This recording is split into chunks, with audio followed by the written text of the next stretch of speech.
One of the great things about making art is that you get to make things and then listen to those things and pay attention to those things. Yep, I agree. Same. 100% right. Sincere agreement. Next quote. We're adding a lot to this. And thanks for listening. I guess just go listen to the original or watch the original video. No, so one thing that came to mind for me on that one, Ty, was just the call and response relationship with the work. Something we've discussed many times before, and certainly something that we'll come back to certainly again. But it's just that think about music, about public gatherings, that call response relationship between, two active parties, in the equation. And there's something about that as time goes on, my relationship with the work deepens. And the more I think I know, the more I realize I don't. And so that's where the listening is so important, right? Yeah. You talked the other day about, you texted me something to the effect of, what was it? We should pull it up. What did you text me? When, battling. What day and what time? Yeah. What word did you use though? It was battling. It was warring, fighting. Yeah. Fighting. Yeah. All of the above. Yeah. And I think I responded with a pithy little, have you thought about just sitting down and listening for a minute?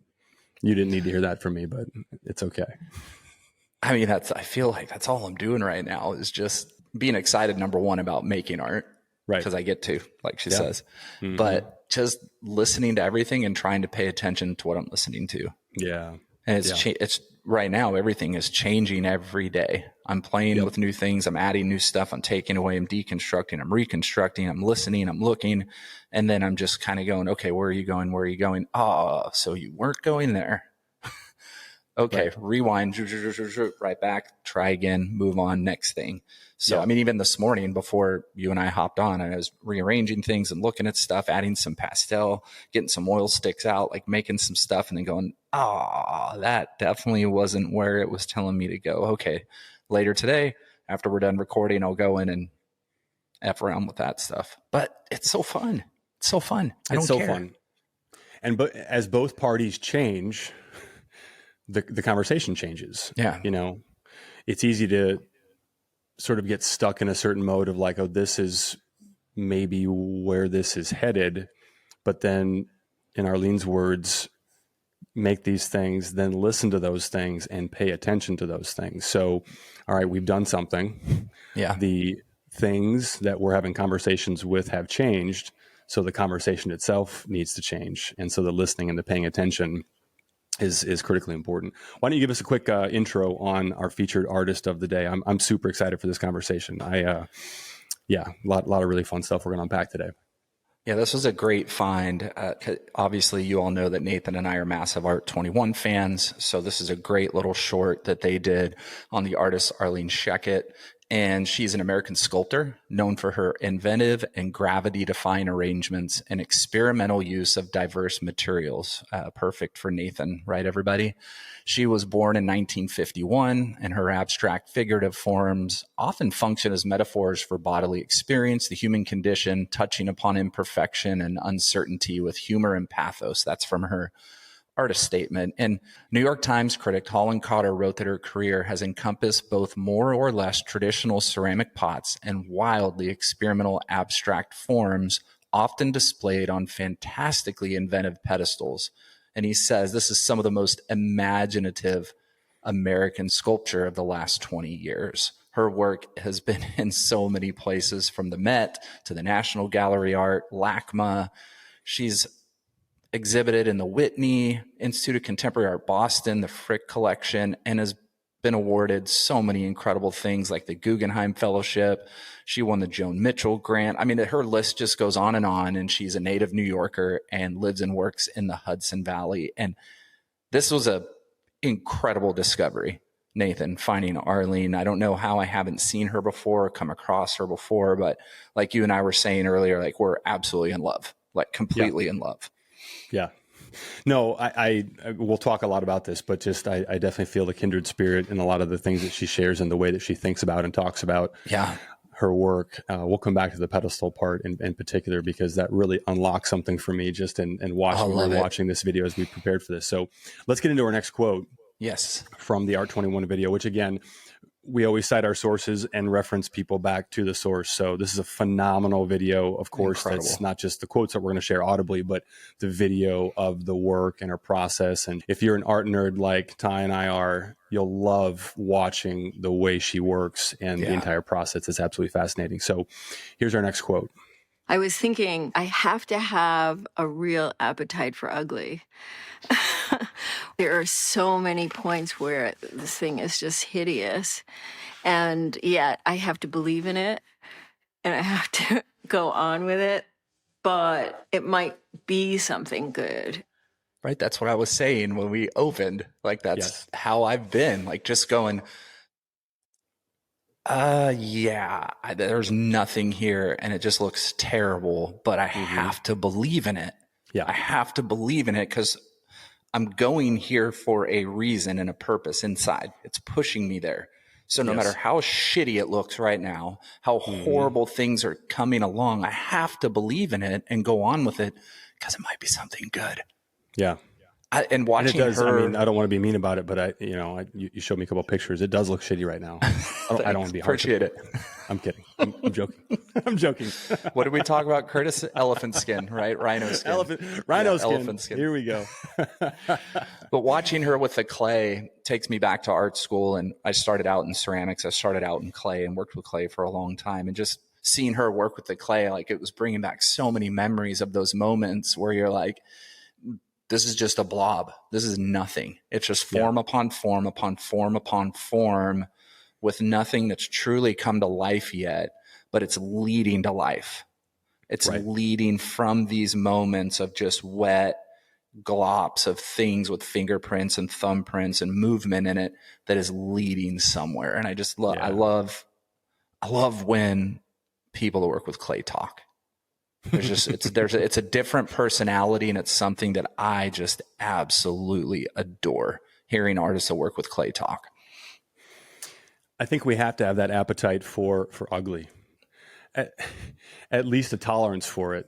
I thought about this a while back. I don't remember when this sort of like popped to mind, but I realized that every piece goes through a very awkward adolescence. That's how I think about it. If you ever looked at somebody's photo wall, or if you go to a graduation or something like, or a wedding where they show it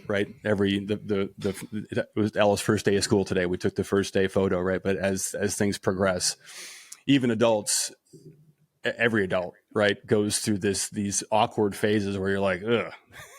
And everyone probably has like those 2 or 3 years, great middle school, whatever. You're like, can we just leave those pictures off, right? I mean, at one point I had braces. I had a bit of a mullet. I don't know how this happened in my school, but guys would get a perm in back. So I can. Super cool. Oh, now you're going to make me share this photo. I will. I'll find it. Yeah, you're going to have to send it to me. That'll be great. So braces, short buzzed hair on the side, some lines. Okay. And then a little bit of a mullet in back with a perm. Okay. That's not ever going to be my profile photo. That's not a phase of life. It should be. It's just funny. It should be. Yeah. It's funny now, but we all as people go through this adolescent phase where we're transitioning from, one phase of life when we're, cute, adorable kids. Everything's just like the work. Everything's free. It's nothing but possibility.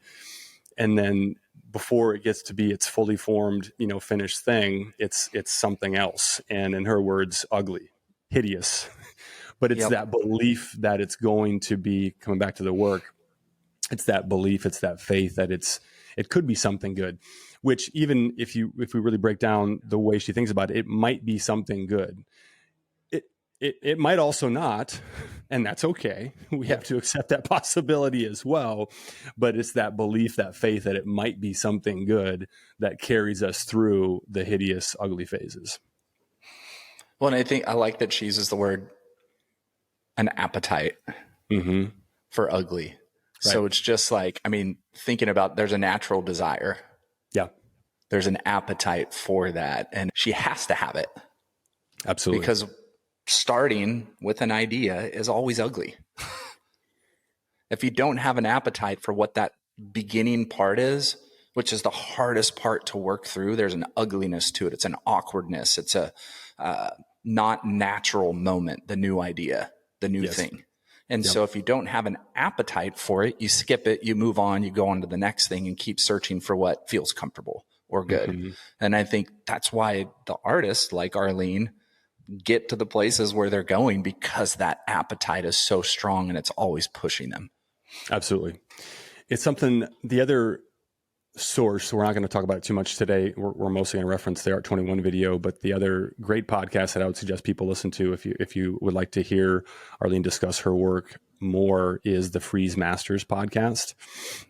We'll reference that a couple more times because there's some really interesting things that get discussed in that aren't covered in this Art 21 video. But she talks about how, and I'm going to paraphrase here, but she discusses how the process of discovery for her is crucial to her work, especially for a career that's spanned, as long as hers has. She's in her 70s now. She's been at this for a long time. But she says in that podcast, it's like if I had to start work knowing how it was going to turn out, I would have gotten bored, a long time ago. It is the discovery of what it's going to become that is where the excitement and the interest, she talks about the joy of discovering how a piece is going to evolve over time, which is, I love that. That's the natural order for the artists who have made it. Like that story is just repeated throughout history. That love and that search for discovery is the artists who have made it and who have had a long-lasting career. That's there. I was just reading this morning about young Picasso right after he moved to Paris, and he was copying Toulouse-Lautrec. It was his hero. So everything he was doing was almost an absolute copy of Lautrec. And then a couple other things started to influence him, and then the blue period came. Mm-hmm. And so other artists started to but there was like this search. He's in love with this, but then this new place in Paris and these new artists and writers that he was around in Paris at that time started to influence this direction. And then all of a sudden you have Picasso's blue period, because he's just constantly searching for that discovery. And then he goes, oh, that's it. The really out of control part is this thing that I slave over or I play with will dry for several months, and then it will go into a kiln of over 2,000 degrees, and that's nuts. That's, and then all bets are off. Been there so many times, pulling broken clay out of the kiln, pulling the pieces that just all bets were off at that moment, because you just don't know. Like, you're hoping you have all the air bubbles out of the thicker parts. You're hoping you have reinforced moments within spots that have more weight or less weight. But then at the end of the day, you put it in and you just wait. And honestly, all bets are off. Did it fire the way you wanted it to? Did it actually do the things you were hoping? Was your structure reinforced? Were you able to, every little thing that goes into that.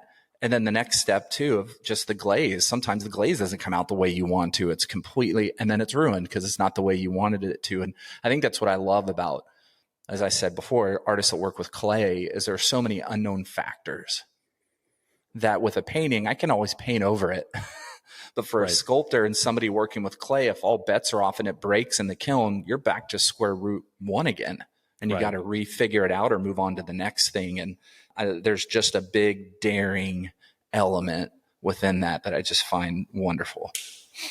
And just the fascination with the process is what really strikes me about that particular quote, because, obviously at this point she has been working with, ceramics and it deeply engaged in this process for quite some time. And just to hear the excitement and just that pure curiosity, and like, it's nuts. It's 2,000 degrees. It's nuts. When I heard her say that, I was thinking about, and I haven't been working with metal casting certainly as long as she's been working with ceramics, but every single time, I I fire it up, and copper primarily is what I've been working with up to this point, and the melting point is 1,984 degrees to be specific. But it's crazy. It's like I'm melting metal, you know, and it's absolutely fascinating to think about, like, how is this even possible? No, just the alchemy of it is so exciting and fun, because you can influence the result, but you can't fully control it. It's a lot like life, really. There's things we can influence, very few things that we can control. And so it is one of the many things about the artistic practice that I think mirrors a lot of things that are valuable to understand about life as a whole. But just, I can influence this. There's things that I can certainly do. There are variables that I can try to control, but the outcome, we'll see. And that's part of the excitement as well. That's part of the discovery that we were just talking about. I'm literally staring at one of my ceramic pieces from my freshman year of college that's just like sitting here on my shelf. It's hold on, let me grab it. If you're listening, you're going to have to listen to us, or you can pop over to Spotify or YouTube and watch the video version, because I'm going to show a little piece here. Listen to you being a professional, doing a live read. But she got me excited, like thinking of these old pieces that I used to do in college and these figures, when I was I still am a huge Tool fan, but all of the Tool videos inspired me to do all these little figures. And then I just looked, what's that? Did you make that pedestal as well? No, that was an old something that I found in a trash can little ready-made campus that I used. A little ready-made. But yeah, I mean, gosh, everything about that is just, I love the nature of all bets are off. I'm going for it. Mm-hmm. If it works out, it works out. If it doesn't, it doesn't. But I'm going to keep rolling. I have this reference book that has photographs of every work and then notes on what I did. If one glaze is under another glaze or on top of it, it will be chemically completely different and fire completely different. This is a great example of the intelligence of a seasoned artist to me. Like keeping a reference book on every work that she has and the notes on what she did. She's keeping this record of things so that she knows how to keep going and how to keep doing it well. And I mean, we've talked about this, that we both keep track, right? I have a record of all my work. I have notes on work. I have little essays on work and bodies of work that I've written. I video everything I do. I'd say 90%. Studies, I don't really video as much, but 90% of everything I have video records of, so I can go back and see how I did it. What was I using? How did this work? What didn't work? But I think too, if you make it, how wonderful that the world gets all your notes and all your records and all those images and all those things, right? If you become a historical figure in art, in history, the fact we can go back and read Jack Whitten's notes from the woodshed and read all of his notes and his journals on the things he was doing, like those things, like what a gift to the world. That's just my own personal opinion. I'm like, hey, artists, what if you are the next person that makes it? Please record everything so that some 20-year-old kid finds it in a used bookshop or an art store and then studies you, and you inspire their life and their journey as an artist. We've officially made our obligatory notes from the woodshed reference for this episode. And I think we're on a really good streak with that. We got to check that box. One of us has to swear so that we can maintain our explicit rating. Check and check.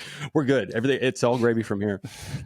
It's one of the things that she references in that Freeze Masters podcast that I loved was she was talking about inspiration, and she said she just kind of addresses the misnomer of artists just being inspired, and she said a boring scientific method. She's like, it's just scientific method. I record all the variables, she writes it down, tracks what works, what doesn't. And I think it's just, to me, the studying of her own practice and process. We have to be experts at our own craft and knowing what we're doing that gets the results that we want and those that we don't. And this is something that I did not do, when I first started. It was just wild experimentation and let's just see what happens. And I made a lot of progress in terms of figuring certain things out. But I got to a point, a few years ago where I was like, I have to start recording these things, because it happens all the time where I make a lot of elements and pieces that I don't know what I'm going to do with them or how they're going to coexist with other elements that haven't even been made yet, for example. But there's nothing worse than coming back to something and being like, oh, that's phenomenal. And being like, what was the ratio? Because there are so many variables.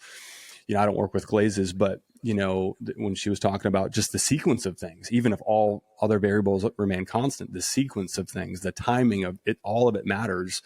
And so really studying our own practice and really putting in the time. I mean, that's something I think that has helped me just in an attempt to, mature as an artist, is to put in the time to be able to test and record these things. I've got some sculptures that I'm working on right now, and I've got a piece that's getting really close, and I don't know how exactly I'm going to finish it.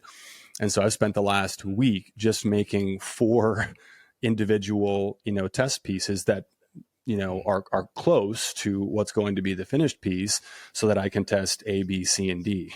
Yeah. And then there'll be their paths will diverge, and then I'll do another step. Right. But it's all about just recording it and really making those decisions intentionally with the ability to replicate or revisit them at any point down the road. One day I just felt how happy I was here and how I was actually getting to live my fantasy, that being an artist working in the studio, I had created both a farm and a factory. And when I thought about it, the essence of that desire was really wanting to know how things were made. So there's 2 parts of that, Ty, that really stuck out to me. That all is one quote, but there's 2 distinctly separate takeaways for me anyway. The first thing that jumped out to me was just the intense gratitude that we ought to carry with us every day. Yeah. I have so many just pinch myself moments where it's like, is this real? do I really get to just do this? Yeah.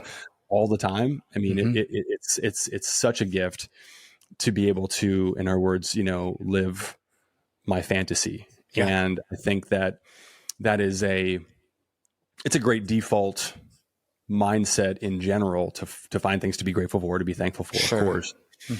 But I think it's especially important when we're not feeling that, when we are, like you were the other day, fighting with the work, feeling like nothing's working, believing all of the, shitty voices in our head that are telling us all the lies about how this sucks, we suck, blah, blah, blah, to come back to like, yeah, but I get to do this. And back to what we were talking about before, with just the belief that, hey, it might not be working right now, but it will again. So just the thankfulness and just that gratitude of like, wow, we get to do this. All right. Yeah. Let's suit back up and try again tomorrow. Like you said, like the other day when I sent you that message and I was like, I'm fighting right now, but I was able to step back because of time and go, but man, I'm so glad I get to fight. So glad I get to battle. I mean, I'm spending an entire day cussing, pointing, standing, looking, messing up, and really literally in a fist fight with these 2 paintings, and then going, man, I get to fight with paintings all day long. Yeah. And I think I like that she says, one day I just felt how happy I was here. It's like there was a moment when it clicked. Yeah. Right. And I think for so many of us, it's part of being an artist is learning how to wait. Like we talked about patience a few episodes ago, I think. And we just talked about how patience is so important. The real art of art is patience. And that really is learning how to wait. And I think to me, her saying that, it's kind of like all of a sudden one day it clicked. Because we're all fighting at some point as an artist. We're fighting through something that is so hard to try to get to the point where we're really happy in the moment. And no matter what's going on, if we have to go to work in the morning and we're working on our art at night, like we need that moment to click where we just go, I'm so happy that I get to do this and the moments I get to do it and I'm here. And I always tell artists that have gone through my program who work full-time jobs, part-time jobs, multiple jobs, figure out a way to tell yourself at work, I'm so glad I have this job that is pain for me to make art. Yeah. I'm so glad I have this ability to wait tables. I'm so glad I have this ability to do X, Y, or Z, because it is pain for me to make art. The second part of that clip that I really enjoyed, that I think is kind of a separate idea, at least for me, is, when I thought about it, the essence of that desire was really wanting to know how things were made. And this comes back to just that insatiable curiosity that I think we all have. I mean, that's one of the most common characteristics that all artists share. For her, it expresses itself in that how are these things made? It's one of the cool. We're not going to play this quote, but one of the cool stories she shares, in this video, is just even as a kid, just always wondering, like, where'd this come from? How was this even made? And that's just it's a cool sort of origin story. Thinking back to our Leonardo Drew episode, where he talks about just his fascination with different things and the things that he was exposed to, in childhood, living near the dump, and just how those things really, they make very impactful imprints on us that, again, just the blessing that it is to be an artist, we get to spend time with and explore, unpack as adults. It's incredible. Well, right in the middle of the first quote we talked about and this one, in this last quote, she says, I created both a farm and a factory. And she talked about it as a child. My parents say, what do you want to do? She'd say, I want to work in a factory, because she had that interest in how things are made. Yeah. So I want to work in the factory and find out how all this stuff's made. But I love that she says, it's just like one day, oh my gosh, I've created a farm and a factory. She created a place that cultivates growth. Yeah. Right? A farm. Yep. Like you're growing things, whether that's crops or whether that's animals, something you're planting a seed and you're growing it to its full. And then it's a factory, because at the end of the day, she made something that she's putting out into the world for somebody else, right? The factory. So I just love that her childhood caught up to her. Her childhood dream of wanting to work in a factory, well, she actually created it. Yeah. I don't know. It's pretty awesome. I laughed when I heard her say that, because she laughed too. Yes, she sure did. From the ages of, I think, maybe just for 2 years or so, but when I was between 2 and 5, maybe 2.5, 3 years, but very impactful sort of toddlerhood years, we lived on my uncle and aunt's farm, my mom's brother, and we lived like a half mile down from the main farmhouse, in like an old house that hadn't been lived in and hasn't been since. There was cardboard on the windows to keep the cold out in the Minnesota winters, but I would ride my Hot Wheels. And so if mom lost track of me during the day, 3-4 years old, so I would get on my little Hot Wheels and I would ride down to the main farm, and I would watch my uncle and my older cousins, feed the cows, milk the cows. But being in the tool shed, because when you're a farmer, almost everything happens. Unfortunately, the age of the family owned farm is going the way of the dinosaur. But for a family owned farm, you have to do everything. You're fabricating, you're welding, you're fixing everything yourself. Every trip to the implement to do a proper repair is really expensive, and those farmers aren't making a ton of money, most of them. So it was just so interesting to be in the tool shed. What's this for, Uncle Noam? What's this? What does this do? And just the imprint that makes. But I remember telling my mom and dad, I want to be a farmer, when I grow up, because I was just fascinated with everything that was involved in not just whatever raising corn or having a dairy farm, but everything that went around the whole mechanics of it, the whole machine that was working farm. It left an imprint on me for sure. I love every kind of industrial architecture, industry in general, tools. What some person might think of as mechanized and frightening, I think of as mechanized and fascinating. Okay. I mean, this just lit me up. What was it made for? How was this meant to be used? And then where my mind goes is, how could I misuse it? I was there's a new store in my area called Acme Tool. And so, I spend a lot of time at Home Depot. I buy a lot of my tools, online if they're more specialized. But this Acme Tool place, they've got like proper industrial tools for, real, are they down there as well in Texas? Are they everywhere? Okay. Yeah. So I should have recorded this, but so I'll go there looking for like one thing in particular that I need. And then I'll just walk around and dream about how you could utilize everything else. Yes. And I'll ask an employee. I usually look for like the older the employee, the more they know. Better. If it's a young kid, it's a job and they've never, used these tools. But so the other day, this last week, I found this. I mean, you can usually tell by like the size of their wrists, how grizzled their hands are. I was like, okay, Larry's my guy. He's welding. This guy's seen some shit. He's used a lot of these tools, right? So I was like, hey, what's this for? Just like a little kid, just like, hey, what's this for? I mean, I know enough about tools to have a general idea, but just asking like, okay, how does it work? If it's a rotary tool of some kind, like what's the RPM range? Like so I'm not, in most cases, obviously going to, start, become a general contractor and start using all these things for their intended purpose. But it's just that like, ooh, what could this be? That fascinate that thinking of it as, mechanized and fascinating is just, that's where I feel a real kindred spirit with Arlene.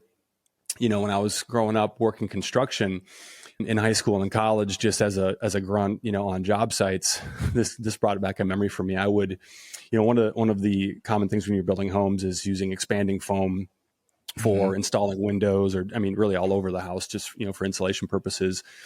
And it's a really fun. I've got some. I use it in the studio now as well, but it's so fun because it comes out in a liquid, right? It expands, it hardens. And so what I would do while I was on the clock and getting, paid to do the work is I would, use the expanding foam, or if somebody else had done something on, installed some windows in a certain area, I'd clock it in my mind. And then during the coffee break or lunch break, I would go over with my utility knife, and I would just, carve out little sculptures and make little installations. So it was like, all right, how quickly can I hydrate and get some food in me and then play for the remaining, whatever, 10 or 15 minutes that I had before the foreman said, all right, gang, back to work. But it's just so fun. I mean, the YouTube rabbit holes that I go down, I learn way more about what I want to try back here from, tutorials and YouTube videos on everything from manufacturing to fabrication to, what was I watching the other day? Yeah, it was a lot of auto body part fabrication for like restoring old vehicles, and how they take, sheet metal and make, fenders or any parts that they couldn't buy even if they wanted to. Yeah. And it's just the fascination with that. And like, again, it's funny. I told Larry at Acme the other day, I said, he's like, what do you do? I said, so I kind of explained my thing, and he's like, oh, okay. And I said, yeah. So for me, if I can get like 20 to 30% of the skill of a proper, tradesperson, that's enough for me. If I can just get it to work enough. Get a little bit. Yeah, exactly. So I was talking to him about welding. And he's like, well, so I was kind of picking his brain about rebar, which I got an amazing batch of rebar from a demolition site that I let myself onto. And you sent me pictures. Yeah. And so I was asking him some questions about that because he had some experience with welding. He goes, so he's kind of walking me through it. And he goes, I mean, you got to be careful. This might not be structurally sound. And I was like, it's all right. As long as it stands up, I'm good. This is not going to be, this is not a nobody's climbing on it situation. Correct. And so again, just getting to that 20, 30%, range of skill, but it's going back to that fascination with the manufacturing, with the mechanization, of how things are meant to be made. That just lit me up. Yeah. When I was in Marfa for the Marfa Invitational a while back, our buddy Eric and I were at the Arbor's print shop, and Robert Arbor was Donald Judd's printer. And he's at one of the most known printers in art history, who's printed for numerous historical figures. And so he had a lot of different toys and different things in there. And Eric and I, of course, were geeking out over every little possibility we could use it for in our work. Could this work for us? And he had, I think it was an atomizer, or forget what the name of that gun that we sent you pictures of. And we were looking it up on eBay, where you can take two different materials and it melts it and sprays it out onto things. So you can, it's an incredible tool. And he had shown us how he sprayed it on insulation and foam, and it made it look metal. and gold and silver and platinum. And so, but yeah, any of those things, Eric and I were going, oh, I bet we could, how would that work would that work on canvas? Could we, so, but I love that. It's on my wish list for sure. It is not a cheap or super affordable toy. No, not at all. I was joking with Eric. I said, what if we made like some balloon animals and then we sprayed it with this shiny metal material? I mean, has anybody done that? I mean, we could actually sell it just like in gift shops, all over the world, and just, it's funny. The installation is the whole thing, and that's a very big idea. I think actually I'm an installation artist who makes objects. In that scene, there's a guy walking around her work in a museum. Who looks exactly like Nathan Felder, by the way. Nathan, for you? He did. Right? Like, exactly. I did a double take. I'm like, is that Nathan Felder? Something funny is going to happen here really quick. But so this gentleman is walking around looking at the work and moving through, as she says, the installation is the whole thing, and that's a very big idea. I think actually I'm an installation artist who makes objects.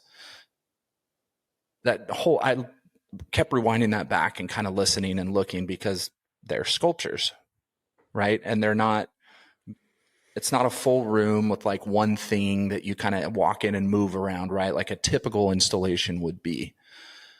But yet the way that she's viewing how somebody is going to view her work, she's defining who she is as an artist. She's saying, yeah, I sculpt. Yes, I use clay, but I'm not a ceramicist. I'm not just a sculptor. And I love that she's actually defining herself, because I think it's really easy for us to get wrapped up in how somebody else defines us as artists, or how history should define you, or whatever.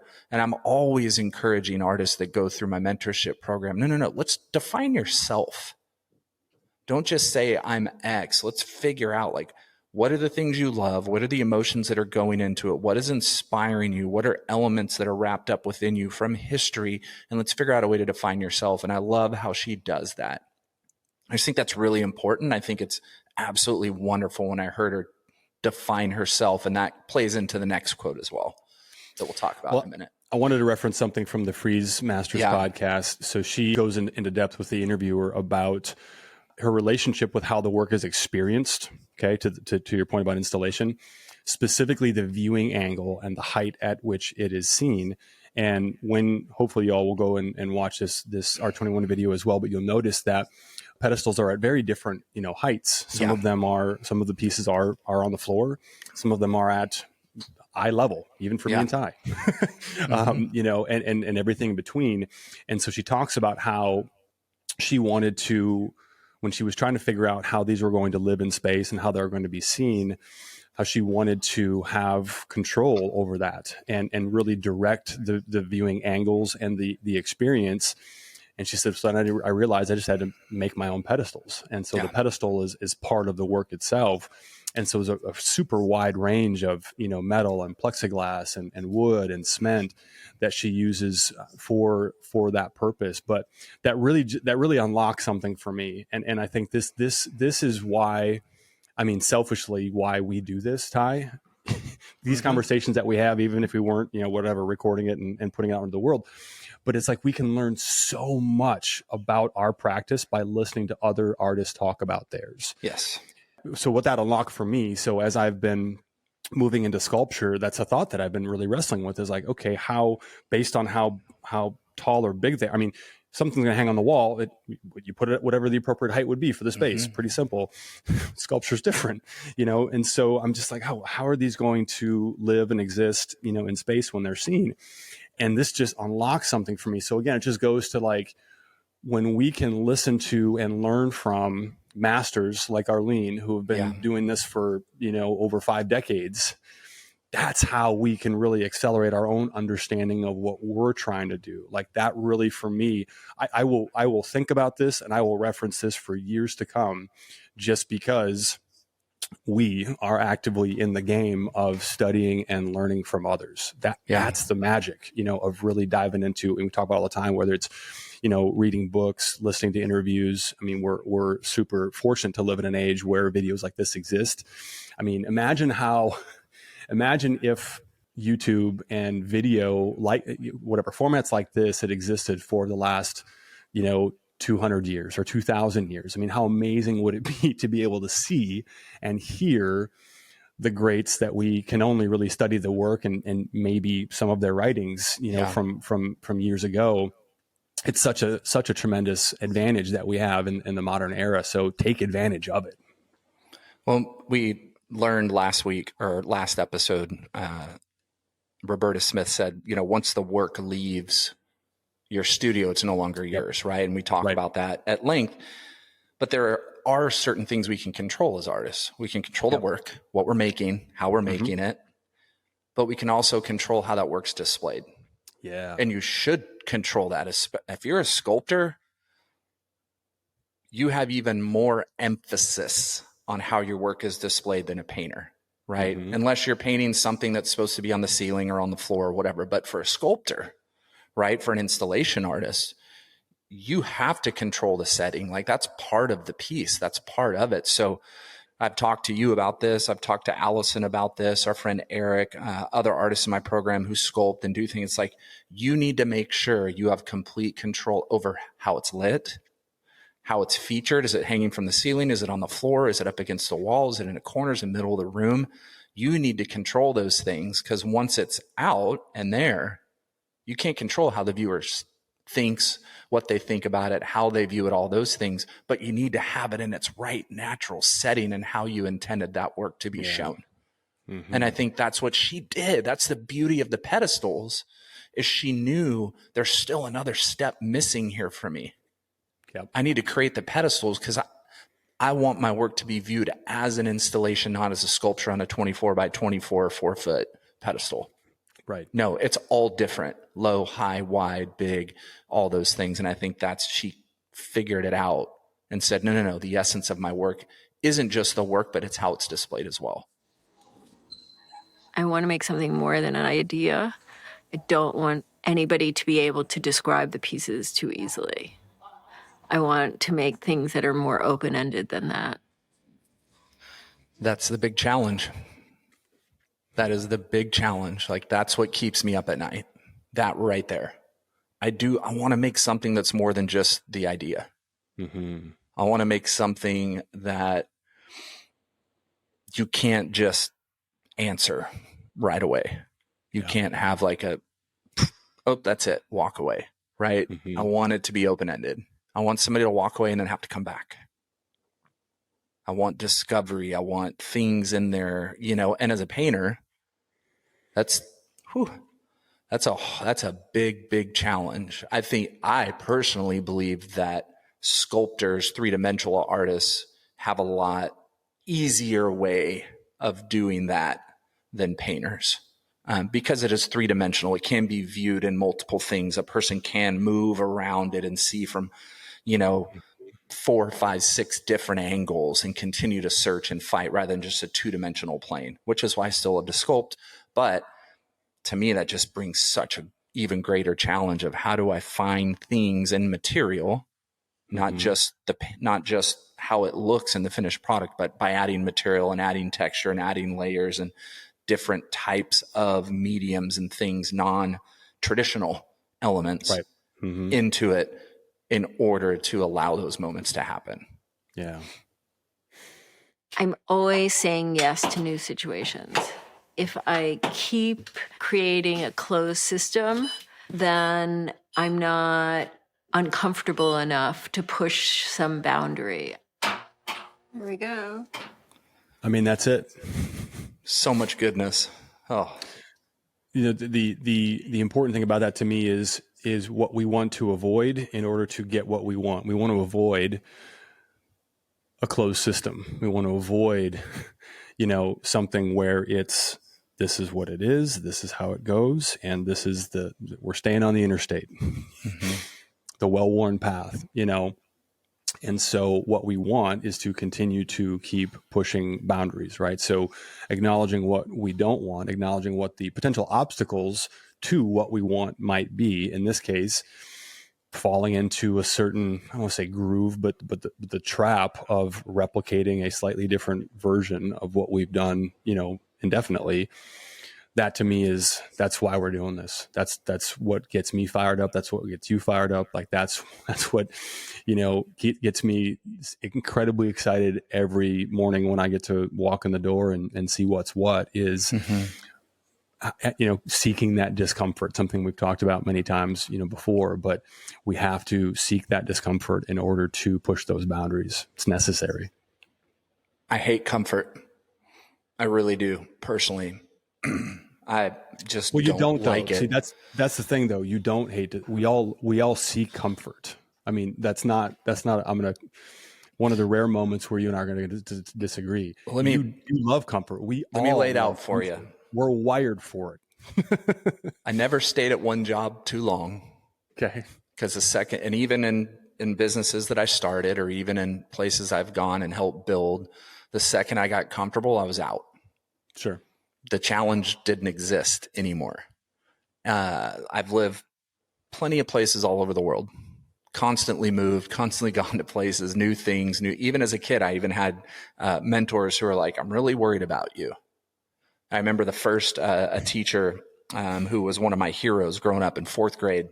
It was my dad's best friend as well. This was on Mr. Davis's deathbed because he had cancer. It was my first experience with cancer and death as a child. But fourth grade, actually, I think it was seventh grade. I was sitting on his bed at his house. I was in the living room, and I was just kind of the last chance ever talking with him. Time was coming, and I was sitting with Mr. Davis, and he said, Ty, I'm really worried about you. And I was like, why? And he's like, because you have so many things you like and so many avenues you want to chase, and you're always fighting comfort, that I'm worried you're never going to find something. This was like seventh grade, right? And he was saying, you're very good at a lot of different things that you have a passion for, but find something and really stick with it and really go for it. That's lasted with me to this day. Mr. Davis saying that on his deathbed, like just a monumental moment in my life. I still talk to his daughter, Nikki. We're the same age, pretty regularly. And she's followed my art all these years. But I have my whole life. I've found like when things start to get comfortable, I get very uncomfortable. And I think it's because I have this pursuit of growth that I've always had kind of burned in me, this pursuit of discovery and new things. And so anytime I feel stagnant, and that can be from anything, that could be from my own personal faith, that can be from my own personal like journeys, all these different things. If I start to get comfortable, I don't want to be in a place of diluted personal growth where I get stagnant, my thoughts get stagnant, what I'm learning becomes stagnant, because all of a sudden I'm in that comfortable zone and I feel like I'm going to die. Like I don't know, whatever that is within me and my character personality, I feel like that's death for me. And so I think that's also for my art kind of a superpower, that anytime I start to feel comfortable, I switch. Yeah. All of a sudden I go, I've been doing this too long. I'm starting to kind of get into a zone of comfort here. It's time to just switch, and there's been a detriment to that at times, because when I go back and I was cataloging all my work, I was like, I sold almost every single piece in that entire collection. Why didn't I keep making it for another 6 months? Right? And make more money off what was working. Well, it's because I got to that point where that comfort started to kind of come in, and I went, no. It's time to grow, complete cut off, and just move on. So, but I think but because of that, I'm pushing the boundary. Some boundary. Don't know what that is, but I'm pushing that boundary because I don't want that boundary to creep up on me. I want to keep chasing it. Does that make sense? It does. Yeah. And you're more of an expert on you than I am. So I'm not going to tell you what's true for you. I was referencing, more broadly speaking, just the human nature, just what's baked into our DNA from a survival standpoint. You know, you think about Maslow's hierarchy of needs. I mean, a lot of basic things need to be in place, you know, our physiological needs, you know, safety needs, et cetera, before we get to the pinnacle of self-actualization, right? So there's a lot to be said for just acknowledging that as humans, we are oriented towards safety. And what I'm hearing from what you're saying is that you have prioritized the pursuit of growth. And so I would argue, as a preeminent expert on you, I would tell you that because you've prioritized what discomfort does for you, it's more natural for you to get out of comfort, right? Or to almost be put off by it because you're so consumed and excited about what discomfort does. Yeah. Well, it's kind of like, I think it's Carl Jung who said, if you don't act, then you're stuck in this hell. Mm-hmm. Right. So it's like that. If you're not constantly like pushing and actually doing something, then you're stuck in that. And I've always kind of viewed that as like, and maybe comfort's not the right word. I don't want to not be growing. Yeah. Yep. I don't want to not. I was telling Mandy this the other day. We were sitting and talking about it because I have a 5-week residency coming up, you know, and it's like, I don't want to stop traveling. And as I get older, right, those things become less and less. So, and all my artists that I love and I'm reading, they're constantly traveling. They're constantly experiencing new cultures. They're even the ones who couldn't afford it are forcing their way to go be in another culture and do things, right? Jack Whitten spent every summer in Greece sculpting and doing ceramics, and that part of that culture just like captivated him and helped, you know, it helps his work grow and move and change. And so, you know, I kind of fall into that, and it's not easy. It's easy to do that today. You can hop on a plane and go anywhere you want, but financially it's not as easy to do that today either. So, you know, you get kind of caught in that. I got to figure out, oh, I need to go to Houston. Where do I need to go? I need to go do something. Like that extrovert in me, which we'll talk about this probably next week when you're here at my house, at my studio, and we record a few episodes. But that forced introvert in me, the real me, the extrovert is fighting that all the time, constantly fighting and pushing me to go. You need to go, you need to go. But then it's like, but I need to work 10 hours today. I need to get all this work done in the studio. There's constant battle, which is going to be a good conversation next week. I'm excited to have it because we are on opposite end of that spectrum for sure. Yeah. You know, what you're saying reminds me of a book that I'm just wrapping up right now. I think I might have referenced it a few pods ago, The Explorer's Gene by Alex Hutchinson. Yeah. I might do a little solo episode on it because there are a lot of really interesting parallels into, you know, art and our practice as artists. But I'm going to share a quote from that. Exploration is the anti-habit, the antidote to a diminished palette of life choices. We're wired to seek out the unknown, to embrace the challenges we find there, and to find meaning in the pursuit. So I will co-sign your reframe in terms of how because you needed me to do that to move about your day. But you know, that's what it is, right? It's the challenges that we're seeking out, finding meaning in the pursuit of possibility of what could be. What could that's be. That's what it's about. Mm-hmm. Yep. Thanks for joining us. That concludes today's episode. Does it? No, or doesn't it? It does. Yep, it does. Hey, all right. Hey, that's it. Thanks for joining us for today's episode of Just Make Art podcast. You can find us on YouTube. Definitely go watch this Art 21 video. It's phenomenal.